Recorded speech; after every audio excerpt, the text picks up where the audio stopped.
The fire was crackling, but in truth, other than to keep them slightly warmer, it served no real purpose. This area of the castle was warm, higher up as it was. It benefited from the rising heat from the floors below. How it was designed, he guessed. That's why they were heading upwards. Well, apart from the obvious.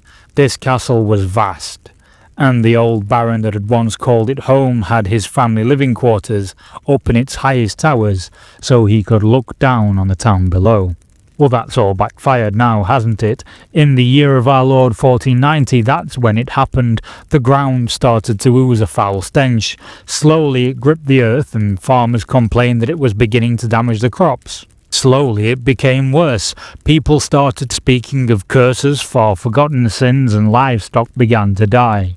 Famine gripped the land, and everything was slowly getting worse, like those brief moments of the groan of a ship's hull, the point of stillness before the fall at the tipping point, an equilibrium in the eye of the storm before a ship capsized and took its crew to the depths. That would have been faster. He wished he'd have died on board a ship, or perhaps on some battlefield as the lords and nations battled for resources. That first year brought famine, a creeping sense of dread sweeping the land, and then the harsh winter. Millions died. No one could count the number, and to be honest, they had given up when they just started crossing towns off the map. See, it wasn't the winter that killed them, or even the death of the livestock crops, or the wars for the dregs of resources left behind. No, it was that damned fog. In 1491 the winter lifted, but that's when the silent spread began. The oozing, insidious fog began to rise as it tightened its grip and made its presence known in Europe. The harsh winter of 1490 had kept it dormant, lying under the frost, held in the earth like a patiently waiting spider, about to engulf and devour an unknowing fly.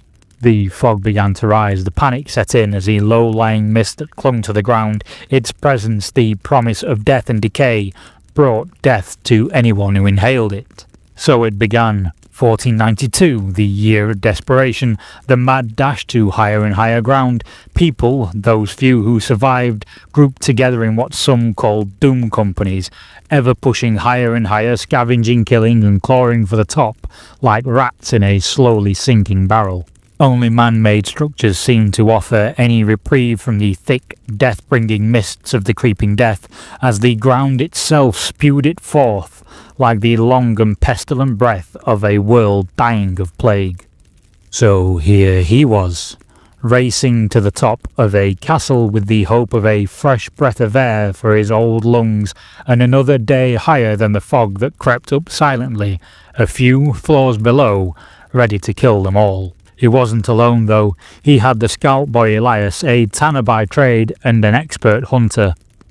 Oddly enough, the boy had always maintained his clothing, in stark contrast to the scruffy appearance of the knight's tattered garments in the rare occasions he took of his armour plate. Despite the animals dying off many moons ago, the boy always seemed to have the material to repair his clothes, and the odd patches of a mysterious leather appeared when a hole needed plugging. He tried not to think about it too much. Then there was that one, the stranger they'd picked up a few days ago. So far they'd helped them to this level and been a benefit to the small party, but the knight didn't trust them. The door swung open and Elias ran into the room gasping for air. I found a fire. Up a level. God save us, I saw a fire. Can you smell that meat? Oh Lord be praised, we haven't eaten in days, did you hear that? What are you doing? You call me Duke, boy, that's what we agreed in the company of strangers.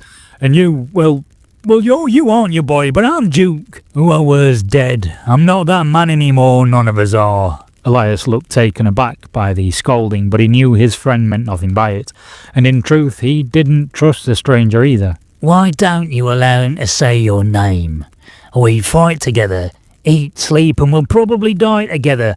I might be new around here, but I deserve to know who I'm fighting alongside, especially since I'm helping you to survive, the stranger asked, sitting as they were in the window, moonlight casting them half in shadow. Because who I was dead and gone.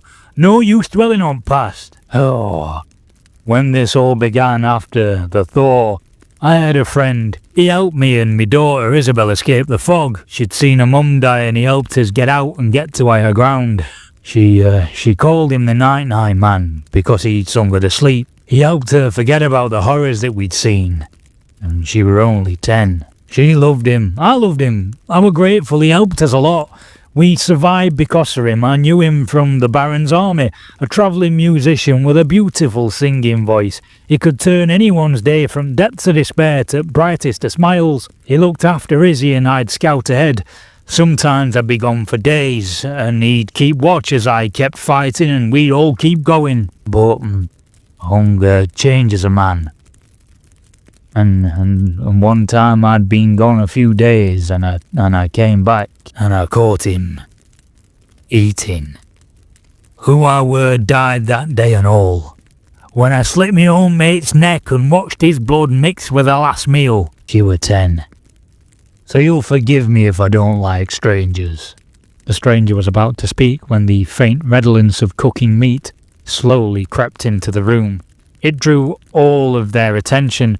They were hungry, and no matter what was cooking, it was better than the bitter taste of harsh words and foul memories. They glanced at each other, a knowing look across the group. The knight stood up and picked up his sword. Aye, let's go. What do you think happens next to the story of Duke and his Doom Company? Will they find food? Will they find new allies? Let me know your thoughts and theories in the comments below. To check out the world of 1490 Doom, click the video link to your left to discover the timeline of the setting. Alternatively, click the video link to your right to discover the lore of Doom Companies. Please like, subscribe, share a favourite video with a friend, or to support my work, become a channel member.